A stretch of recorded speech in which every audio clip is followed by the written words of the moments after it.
తెలంగాణ అసెంబ్లీలో బీఆర్ఎస్ కాంగ్రెస్ సభ్యుల మధ్య వాడివేడి చర్చ జరిగింది. అసెంబ్లీలో గవర్నర్కు ధన్యవాదం తెలిపే తీర్మానంపై చర్చ సందర్భంగా బీజేపీ బీఆర్ఎస్ మధ్య స్నేహం ఉందని మంత్రి శ్రీధర్ బాబు ఆరోపించారు. దీనిపై బీఆర్ఎస్ ఎమ్మెల్యే పోచారం శ్రీనివాసరెడ్డి స్పందించారు. తమకు బీజేపీతో ఎలాంటి స్నేహం లేదని, ఎంఐఎం ఒక్కటే తమకు ఫ్రెండ్లీ పార్టీ అని ఆయన అన్నారు. రాష్ట్ర శాసనసభ వ్యవహారాల శాఖ మంత్రి గారు శ్రీధర్ బాబు గారు ఒక విషయం అన్నారు. అధ్యక్ష, అసత్యమైనటువంటి ఒక మాట వారు అన్నారు. బీజేపీ మాకు ఫ్రెండ్లీ పార్టీ అని. ఇది ఖండిస్తున్నాను. మా ఫ్రెండ్లీ పార్టీ ఎంఐఎం పార్టీ అన్న సంగతి తెలుసు, కానీ మాకు బీజేపీ ఫ్రెండ్లీ పార్టీ అని తెలియదు. దాన్ని ఖండిస్తున్నాం. దయచేసి ఆ రికార్డును తొలగించండి. అయితే పోచారం వ్యాఖ్యలపై సీఎం రేవంత్ రెడ్డి స్పందించారు. బీజేపీ బీఆర్ఎస్ ది ఫెవికాల్ బంధమని ఆరోపించారు. కేంద్రంలో బీజేపీ తీసుకొచ్చిన అనేక బిల్లులకు బీఆర్ఎస్ మద్దతు తెలిపిందని గుర్తు చేశారు. కేటీఆర్ను సీఎం చేసేందుకు సహకరించాలని ప్రధాని మోదీని కేసీఆర్ కోరారని, ఈ విషయాన్ని మోదీయే స్వయంగా చెప్పారని గుర్తు చేశారు. వారికోస్ వెయిన్స్ వ్యాధికి కేవలం 30 నిమిషాల్లో చికిత్స. కాల్ చేయండి 9989527715. 2011 సంవత్సరంలో శాసనమండలి ఎన్నికలలో భారతీయ జనతా పార్టీ టీఆర్ఎస్ పొత్తు పెట్టుకున్నారు.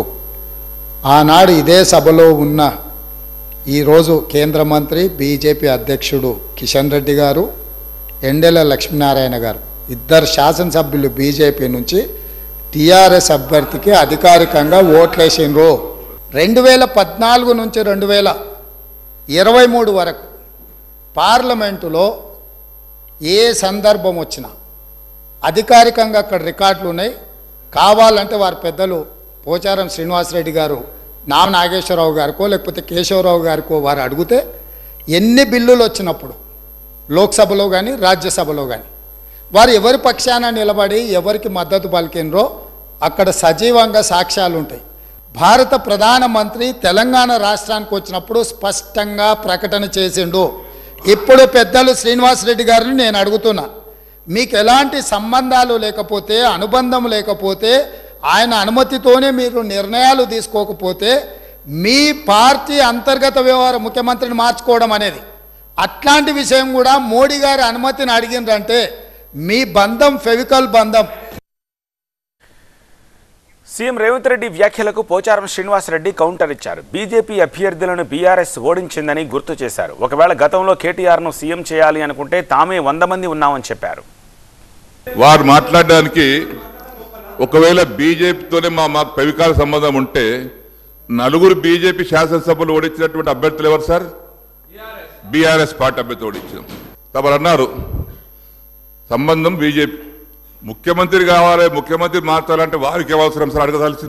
మేమే ఉండుంటాం కదా. నువ్వు 100 మంది అనుకుంటే మేము ముఖ్యమంత్రి ఎవరు చేయాలో చేసుకుంటాం, కానీ ఇంకెవరు అనుమతి మాకు అవసరం లేదు సార్. అది తమ రిపోర్ట్ ఎట్టు, కానీ మీరు అన్నట్టుగా మాకెవరు అనుమతి అక్కర్లేదు సార్. మా శాసనసభ్యులే ఉన్నారు. మా నాయకుని మార్చుకోవాల్సిన అవసరం రాదు కూడా. ఒకవేళ అటువంటి పరిస్థితి మాకు ఎవరిని అడగాల సార్? మేమే 100 మంది ఉన్నాం కదా ఇక్కడ పోయిన ప్రభుత్వంలో. దయచేసి బీజేపీతో మాకు ఎలాంటి సంబంధం లేదు.